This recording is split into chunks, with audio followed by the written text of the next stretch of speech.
prosper people, I grow, I go, I glorify. Present anointed people, I grow, I go, I glorify. Apa kabar Bapak Ibu Saudara sekalian? Katakan aku sehat, kuat, makmur, panjang umur, awet muda, diberkati Tuhan. Katakan amin. BFA, my church, my home. BFA, your church, your home. Amin. Silakan duduk. Amin. Seperti biasa, katakan, saya anak yang paling dikasihi Tuhan. Saya adalah orang yang sudah dibenarkan karena imanku kepada Yesus. Dan aku adalah kebenaran Bapa dalam Yesus. Amin. Yes, mantap. Ya, Bapak Ibu, kita selalu mendeklarasikan kebenaran Tuhan. Bapak Ibu Saudara sekalian, saya mau beritakan firman Tuhan, firman tuntunan Tuhan bagi kita hari ini. Kita mau melihat sesuatu penyediaan Tuhan yang Tuhan sediakan bagi kita. Amin. Bapak Ibu, saudara memahami istilah blueprint atau cetak biru. Ya, betul? Sudah tahu cetak biru atau biasanya itu sesuatu yang dibuat seseorang sebelum wujud nyatanya terjadi. Dibuat kayak semacam maketnya atau cetak birunya. Ya, cetak birunya ya. Dan itu dibuat dan akan dibuat sebagaimana nantinya terjadi seperti mana cetak biru itu dijadikan seperti itu. Nah, sebelum cetak biru itu terjadi, sebelum dia diwujud nyatakan, ya, dibentuk sebagaimana asalnya, ya. Nah, kita akan lihat bahwa segala sesuatunya itu berantakan atau kacau balau. Ya, kacau balau. Balau itu rambut. Iya, pintar. Jadi Bapak Ibu, saudara kalau baca kitab Kejadian, coba kita buka kitab Kejadian pasal 1. Ayat yang pertama. Pada mulanya Allah menciptakan langit dan bumi, bumi belum berbentuk dan kosong. Ya. Kalau dalam bahasa Inggrisnya itu ya without form, jadi nggak ada bentuknya. Boleh saya bilang, saya ambil istilah ini, kacau balau, nggak ada bentuknya, nggak jelas, gadget, ya, seperti itu, ya. Jadi keadaan bumi kita tuh seperti itu, jadi dia belum berbentuk. Kalau kita coba lihat dalam terjemahan BIMK-nya, bisa dicari di BIMK. Kalau telat carinya di situ, lihat di handphone saudara masing-masing. Ya, coba cek terjemahan BIMK-nya. Pada mulanya, waktu Allah mulai menciptakan alam semesta, bumi belum berbentuk dan masih, ayo di handphonenya baca BIMK di handphone. Apa dikatakan? Terjemahan BIMK. Sudah? Yuk kita ulang. Sudah dapat? Ya?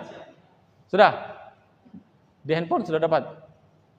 Ya, yuk kita baca di handphone saudara lihat. 1, 2, 3. Pada mulanya waktu Allah mulai menciptakan alam semesta, bumi belum berbentuk dan masih kacau balau. Oke. Masih berbentuk kacau balau. Samudra yang bergelora yang menutupi segala sesuatu diliputi oleh gelap gulita. Tetapi kuasa Allah bergerak di atas permukaan air. Saudara perhatikan. Allah berkata ayat 3, jadilah terang, lalu ada terang. Oke.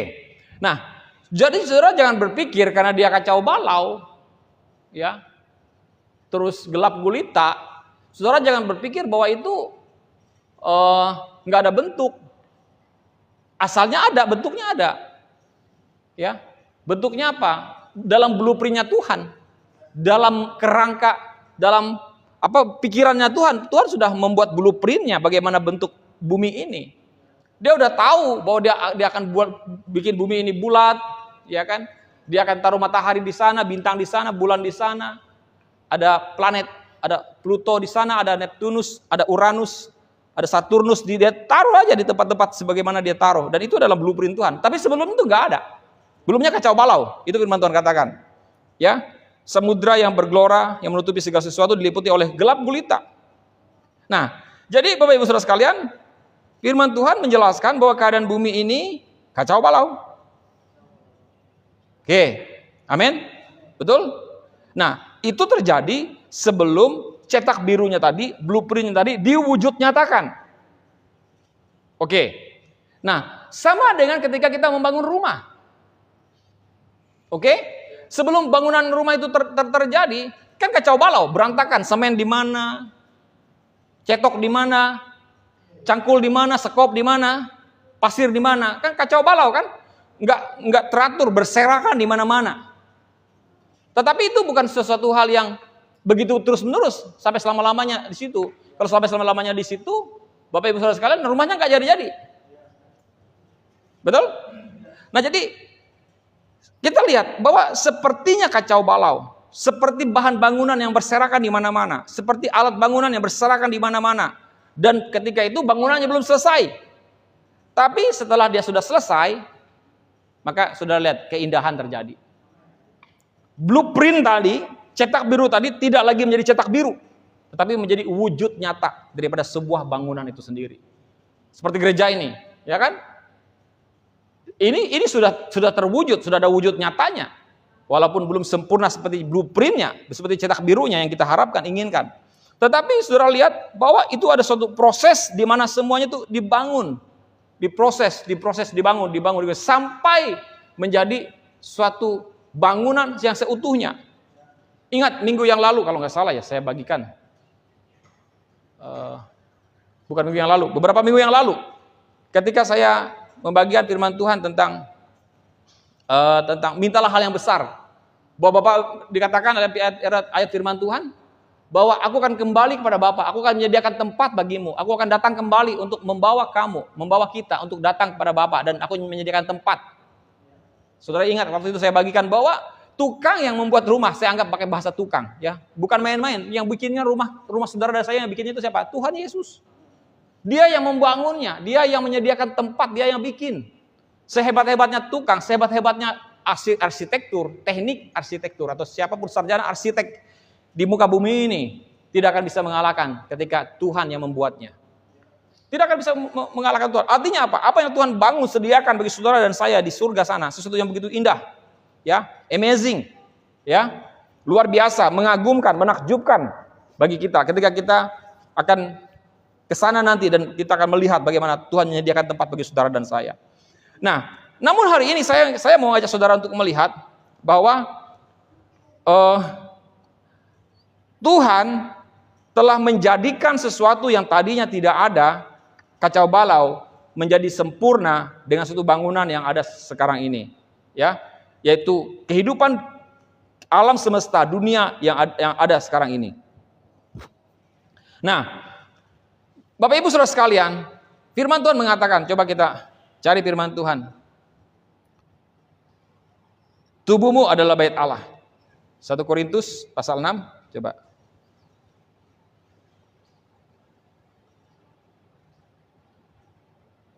Ayat 14 harusnya. Coba.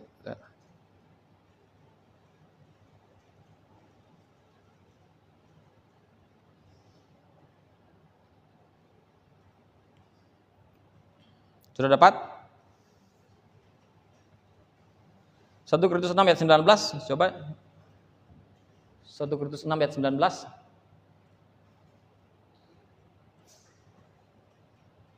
Atau tidak tahukah kamu bahwa tubuhmu adalah bait Roh Kudus yang diam di dalam kamu, Roh Kudus yang kamu peroleh dari Allah, dan bahwa kamu bukan milik kamu sendiri. Coba 1 Korintus 3 ayat 16. 1 Korintus 3 ayat 16. Dikatakan tubuhmu adalah bait Roh Kudus. Yuk baca sama-sama. 1, 2, 3. Tidak tahukah kamu bahwa kamu adalah bait Allah dan bahwa Roh Allah diam di dalam kamu? Katakan amin. Jadi saudara dan saya ini adalah bait. Kalau bait Allah berarti artinya apa? Bait Allah, bait itu artinya apa? Apa arti bait Allah itu? Hah? Tempat tinggal. Setuju ya? Sepakat ya? Oke, jadi tubuh kita ini adalah tempat tinggal Tuhan.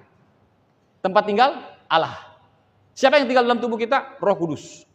Saya selalu menyampaikan kepada saudara, ya, memberitakan kepada saudara bahwa kita ini adalah tempat kediaman Tuhan. Tempat Tuhan tinggal. Baitnya Tuhan. Tempat Tuhan berdiam. Oke? Tubuhmu adalah bait Allah dan bahwa Roh Allah diam di dalam kamu. Oke, saya mau ajak saudara untuk memahami, menyadari, beriman, mempercayai akan apa yang saya akan sampaikan berikut ini. Oke. Doni dan Didi dulu ingat ya, rumahnya bocor ya di belakang kan? Bagian belakang bocor ya. Itu cari tukang, tukangnya dapat, akhirnya nggak bocor lagi kan? Nah, waktu bocor itu dibiarkan nggak? Hah? Enggak kan? Nggak dibiarkan kan? Siapa yang punya masalah dengan rumahnya lagi? Pernah macam masalah? Gereja kita ini bertahun-tahun. Ya kita cari tukang, kita perbaiki. Betul? Saudara pernah punya pengalaman dengan rumahmu? Punya masalah bocor, ada tempat-tempat tertentu yang mungkinnya rusak, atau ada keramik yang pecah, ya, ada pintu yang mungkin lengket, sesak, bunyi nyet, betul? Nggak senang. Apakah seumur hidupmu kau membiarkan itu? Tidak. Saudara berusaha memperbaikinya. Karena apa? Karena itu adalah rumahmu. Oke? Tidakkah kau berpikir bahwa demikian juga? Ketika engkau menyadari bahwa tubuh kita ini adalah bait Allah, tempat Tuhan tinggal. Oke? Berarti apapun keadaan tubuh kita yang rusak ini, Tuhan tidak akan tinggal diam. Amin. Dia akan memperbaiki setiap keadaan tubuhmu yang rusak itu.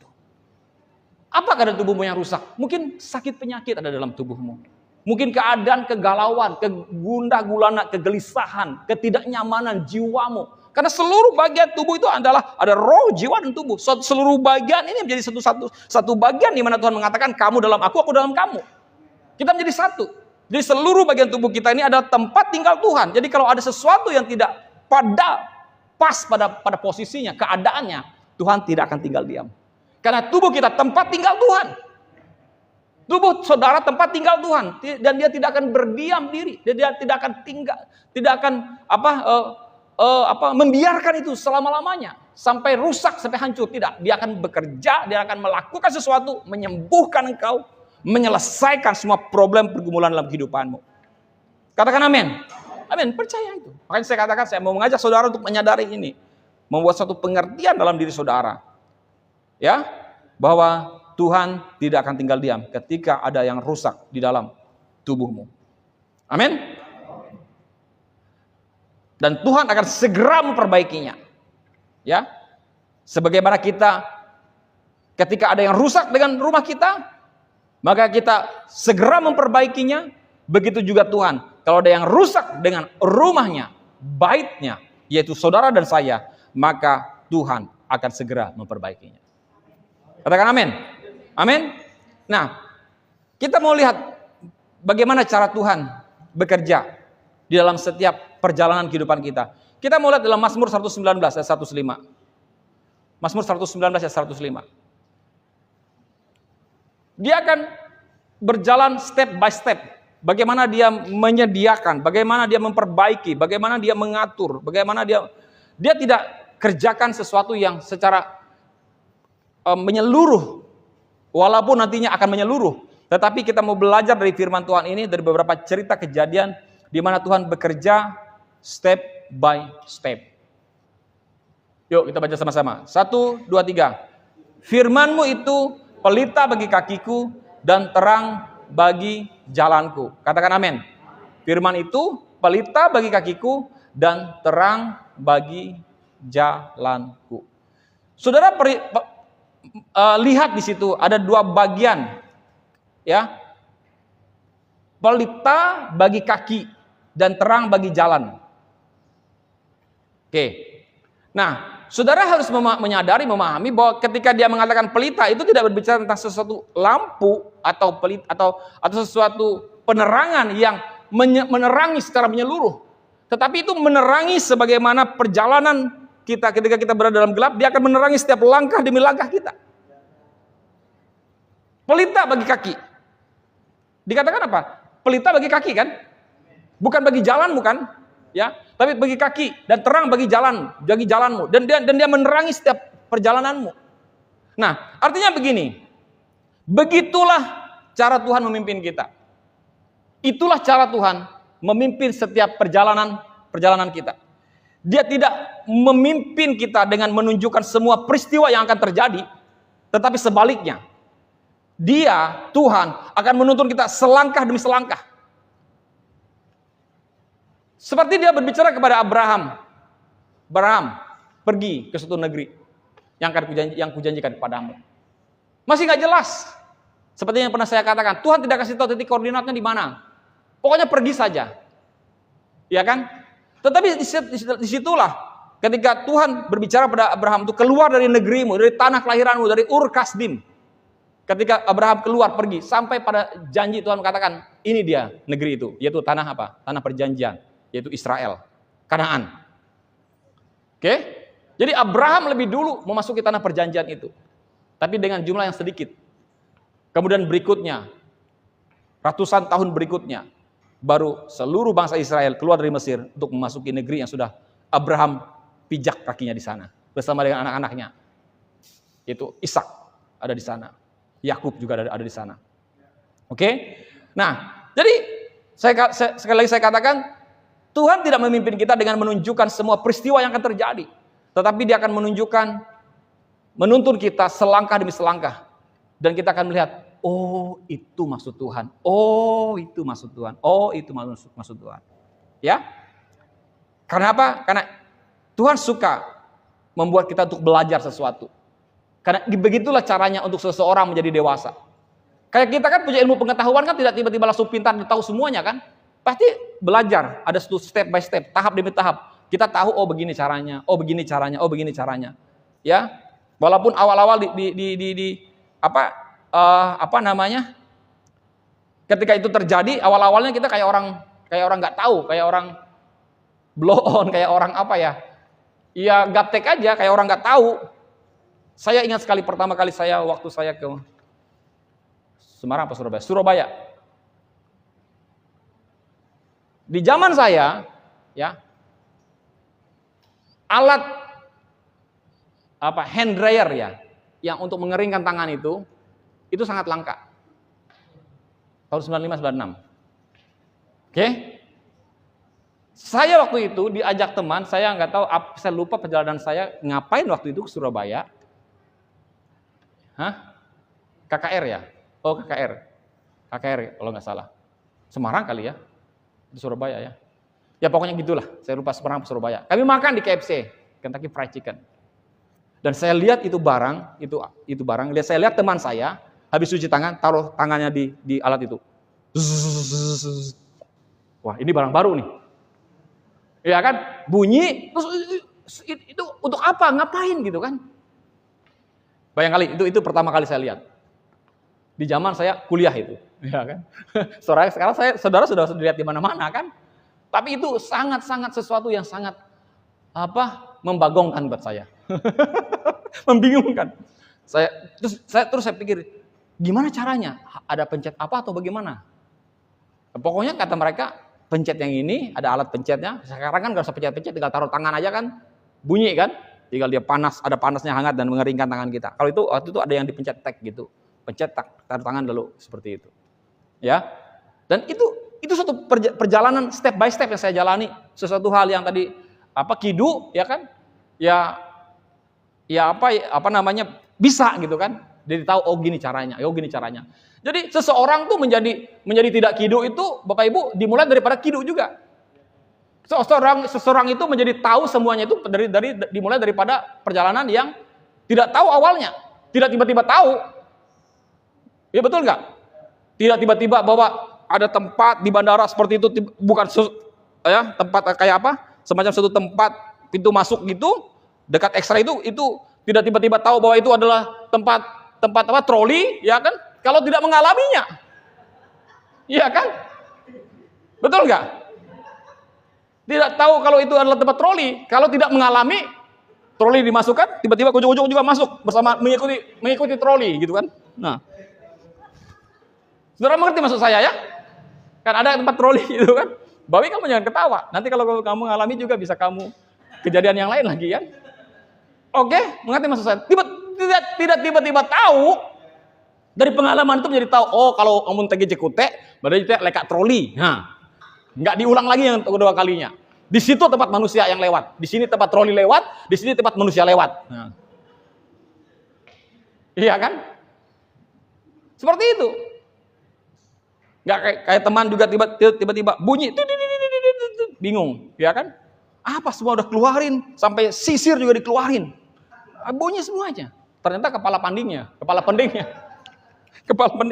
dari besi gitu kan, bunyi, bingung dia udah keluarin sapu tangan, keluarin rokok, keluarin apa, semuanya bunyi, ya kan? Masih bunyi itu pendingnya, gitu. Jadi kita itu tahu sesuatu karena suatu pengalaman yang sebelumnya tidak tahu. Maka tadi saya katakan bahwa Tuhan tidak menuntun kita dengan sesuatu menunjukkan semua peristiwa yang akan terjadi, tetapi Tuhan menuntun kita selangkah demi selangkah. Amin. Nah, ketika kita percaya kepada Tuhan dengan iman, dan mengambil setiap langkah bersama Tuhan, jalan yang kita tempuh akan menjadi semakin terang. Seperti tadi firman Tuhan mengatakan, firman-Mu pelita bagi kakiku dan terang bagi jalanku. Amin. Ya. Nah, ketika kita mulai percaya kepada Tuhan dengan iman kita, kemudian mengambil setiap langkah bersama dengan Tuhan, punya iman, mengambil langkah bersama-sama dengan Tuhan, dan sudah tahu bahwa jalan yang akan kita tempuh itu akan semakin terang. Kita akan melihat, oh begitu caranya, oh begitu maksud Tuhan, oh begini. Ya. Nah, ada beberapa hal yang terjadi Bapak Ibu di sekitar kita yang mungkin kita tidak pahami. Banyak. Kenapa Tuhan begitu cepat mengambil orang itu? Kenapa peristiwa ini harus terjadi pada saya? Kenapa pada saya? Tuhan, kenapa dan kenapa? Ya. Ya saya kemarin nonton, saudara tahu Edis TV ya? Edis TV tahu ya? Edis TV? Nggak tahu Edis TV? Tahu ya? Edis TV apologet itu yang suka mengkonfrontir yang agama itu perbedaan agama itu. Dia kesaksian, saya lihat di video dia kesaksian bahwa dia bertanya dengan Tuhan, kenapa dia harus mengalami hal itu? Karena dia hari ini tuh bukan di Indonesia, dia di luar negeri, makanya orang nggak bisa tangkap dia. Karena dia itu bersama satu kota bersama dengan Saifuddin Ibrahim. Ada di sana mereka. Kenapa mereka nggak bisa tangkap dia? Karena dia ada di luar negeri. Dan dia tuh bertanya kepada Tuhan, Tuhan kenapa saya harus mengalami kehidupan seperti ini? Semacam dia sangat kecewa dengan Tuhan, dengan segala kehidupannya. Tetapi karena dia membaca firman, dia baru menyadari, dia mengetahui. Seperti yang tadi saya katakan, karena dia percaya kepada Tuhan dengan imannya, kemudian dia mengambil selangkah demi selangkah bersama dengan Tuhan, maka jalan yang ditempuhnya menjadi semakin terang. Ketika dia menemukan suatu perjalanan pengalaman kehidupan Petrus, Yakobus, Yohanes, ya, dan para rasul-rasul yang juga menderita seperti apa yang dialaminya hari ini. Jadi inilah suatu bagian, ya, suatu harga yang dia, dalam saya pakai bahasa harga yang dia bayar, sesuatu yang dia terjadi pada hidupnya, suatu perjalanan iman yang terjadi pada kehidupannya terjadi seperti ini. Dan mungkin dia tidak tahu sampai kapan itu terjadi. Betul? Nggak jelas. Tadi saya katakan, ada beberapa hal yang terjadi di sekitar kita yang mungkin tidak kita pahami. Seperti yang tadi Edis alami. Ya, nama channelnya Edis TV. Ya, namanya mungkin Edis ya, saya nggak tahu juga. Dia orang apa saya nggak tahu. Ya, namun kita tidak perlu Bapak Ibu tidak perlu khawatir. Ya, kita tidak perlu khawatir karena segala sesuatunya akan menjadi lebih jelas, akan lebih jelas. Oke? Seiring kita mengambil setiap langkah bersama Tuhan. Pokoknya kita jalan aja sama Tuhan, kita akan tahu, oh gini. Mungkin kita tanya, kenapa ya Tuhan? Kayaknya saya salah ambil langkah deh. Tapi jangan khawatir, engkau akan lihat nanti cara Tuhan. Engkau akan lihat langkahmu step by step. Seperti firman Tuhan mengatakan, firman Tuhan itu pelita bagi kakimu, dan dia akan menerangi jalan-jalanmu. pelita. Langkahmu terang, terang, terbuka, terang, terang terus. Tapi satu bagian yang harus saudara mengerti dan harus saudara pahami, jangan pernah meninggalkan firman. Karena firman itulah yang menjadi pelitanya. Firman itulah yang menjadi terangnya. Tetapi kalau seseorang tidak memakai firman, tidak hidup dalam firman, maka tidak ada pelita bagi kakinya. Tidak ada terang bagi jalan-jalannya. Maka dia akan mengalami kacau balau. Seumur hidupnya mungkin akan kacau balau. Dia tidak akan mengalami pengertian. Kenapa itu terjadi? Karena firman Tuhan mengatakan jelas bahwa firman-Mu itu, firman Tuhan itu yang menjadi terang, pelita. Pelita bagi kakimu, lampu bagi kakimu, dan terang bagi perjalananmu. Oleh sebab itu, hidup terus dalam firman. Percaya akan firman Tuhan.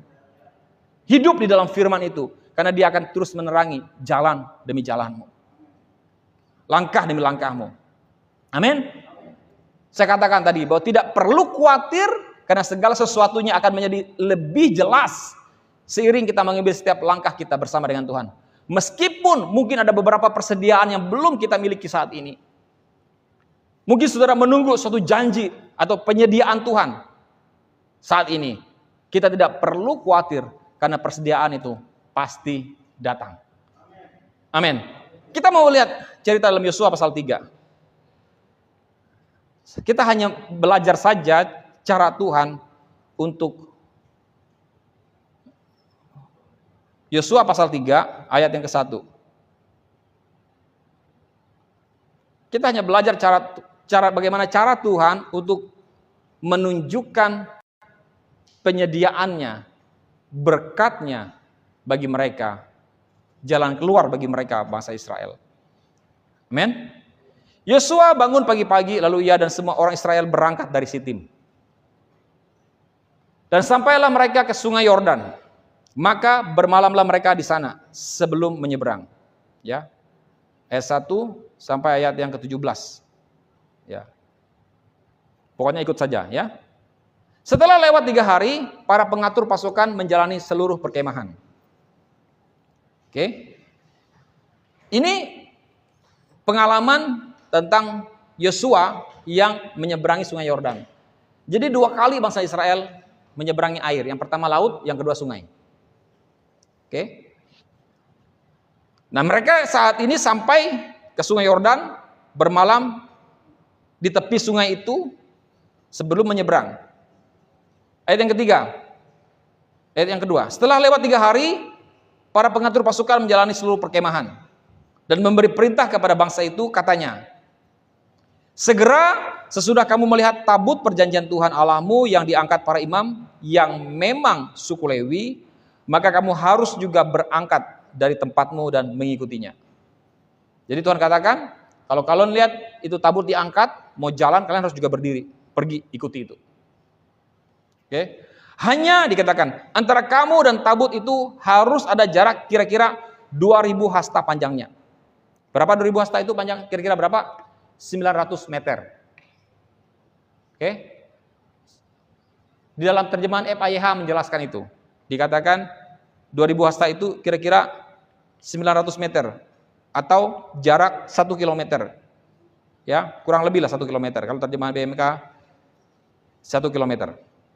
Ya, dalam terjemahan FIH mengatakan 900, ya sekitar segitu. Kurang lebih 1 kilometer.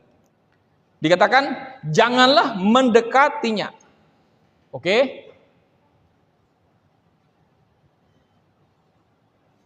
Sudah? Maksudnya supaya kamu mengetahui jalan yang harus kamu tempuh. Sebab jalan itu belum pernah kamu lalui dahulu. Oke, paham ya? Tadi kita berjalan tentang step by step ya. Kasih jarak 900. Karena kamu nggak tahu jalannya. Kamu nggak pernah lalui itu. Itu jalan yang baru. Jangan cepat-cepat. Kalau jalan baru jangan cepat-cepat. Saudara nggak tahu lubangnya di mana. Kalaupun dia nggak ada lubang, kamu nggak tahu tikungannya di mana. Oke? Seperti itu. Sudah paham maksudnya? Makanya Tuhan katakan seperti itu. Sebab jalan itu belum pernah kamu lalui dahulu. Berkatalah Yosua kepada bangsa itu, kuduskanlah dirimu, sebab besok Tuhan akan melakukan perbuatan yang ajaib di antara kamu. Dan kepada para imam itu Yosua berkata, demikian. Angkatlah tabut perjanjian dan menyeberanglah di depan bangsa itu. Angkat, menyeberang, maka mereka mengangkat tabut perjanjian dan berjalan di depan bangsa itu. Dan Tuhan berfirman kepada Yosua, pada hari inilah aku mulai membesarkan namamu di mata seluruh orang Israel, supaya mereka tahu bahwa seperti dahulu aku menyertai Musa, demikianlah aku akan menyertai engkau. Hari ini, di mana Tuhan mempromosikan Yosua. Oke, dengan perkara yang besar terjadi. Oke, Bapak Ibu. Jadi mereka nih nginap tidak juga, bermalam tidak juga di betul-betul pinggirnya gitu, mungkin agak jauh, agak beberapa meter gitu, ratus meter gitu, ya. Mereka bukan nginap apa, berkemah. Dan Tuhan katakan jalan, kasih jarak. Lalu mereka mulai jalan. Tapi Tuhan katakan pada Yosua, hari ini aku akan promosikan engkau. Ayat 8, maka kau perintahkanlah kepada para imam pengangkat tabut perjanjian itu. Demikian perintahnya. Setelah kamu sampai ke tepi air sungai Yordan, haruslah kamu tetap berdiri di sungai Yordan itu. Jadi imam-imam yang angkat tabut tadi, kalau sampai di tepi sungai, ya harus berdiri di situ. Oke? Lalu berkatalah Yosua kepada orang Israel, datanglah dekat dan dengarkanlah firman Tuhan Allahmu. Lagi kata Yosua, dari hal inilah akan kamu ketahui bahwa Allah yang hidup ada di tengah-tengah kamu, dan bahwa sungguh-sungguh akan dihalaunya orang-orang apa? Orang apa? Kanaan, orang Het, orang Hewi, orang Feris, orang Girgasi, orang Amori, dan orang Yebus. Ada berapa?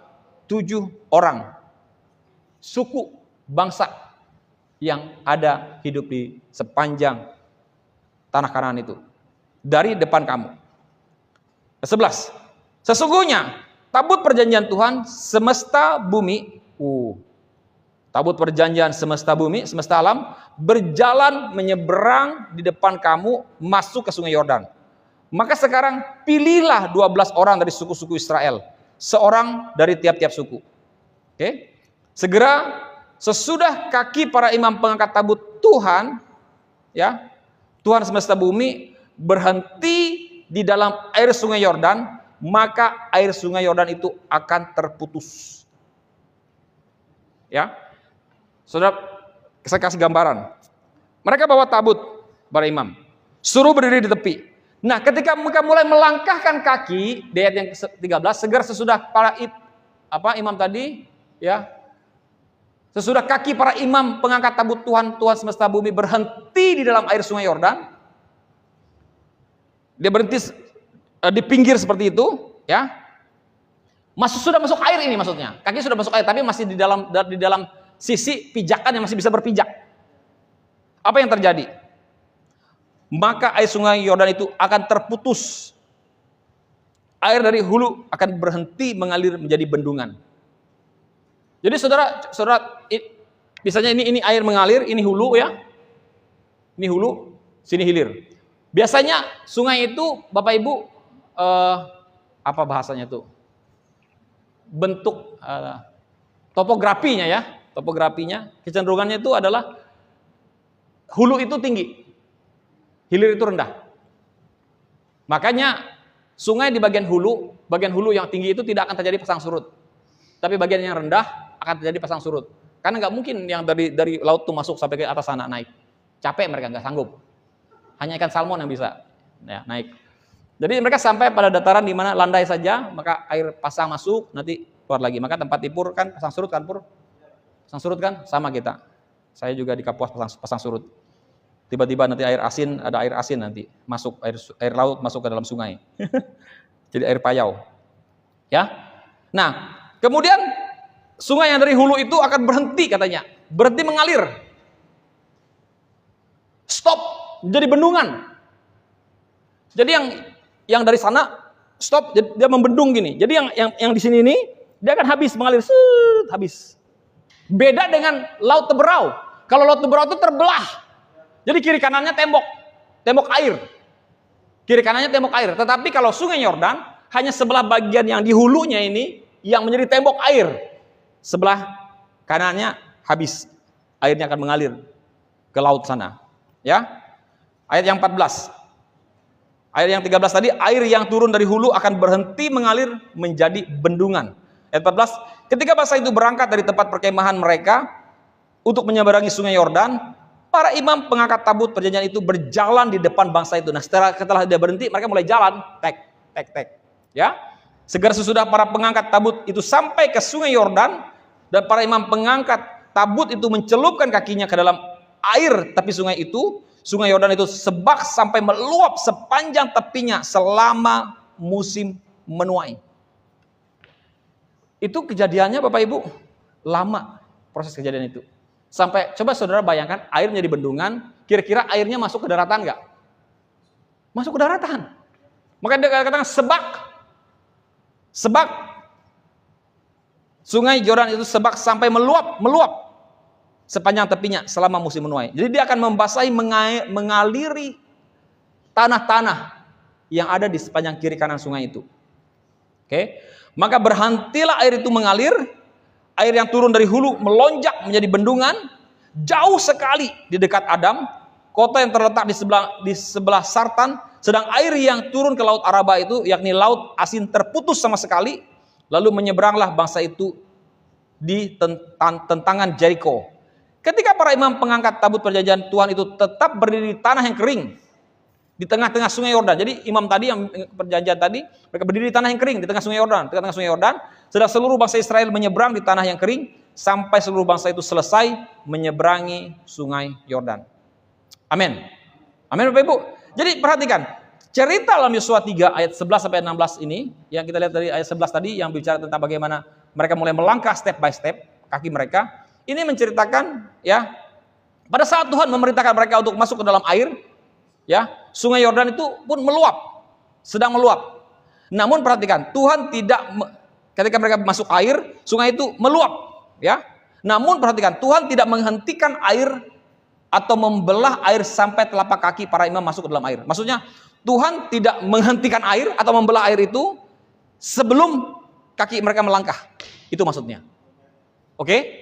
Ketika kaki mereka mulai melangkah, baru itu terjadi terbelah atau terjadi bendungan, terputus air itu menjadi bendungan ketika kaki mereka mulai melangkah. Amin. Kemudian perhatikan, namun Tuhan menghentikan air itu atau membelah air itu sampai telapak kaki para imam masuk ke dalam air. Hal ini menunjukkan kepada kita bahwa kadang Bapak Ibu, Tuhan belum menunjukkan penyediaan kebutuhan kepada kita yang kita perlu sebelum kita mulai melangkah.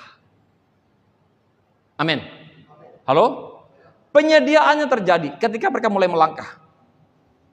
Tuhan menyediakan kebutuhan mereka ketika mereka mulai melangkah.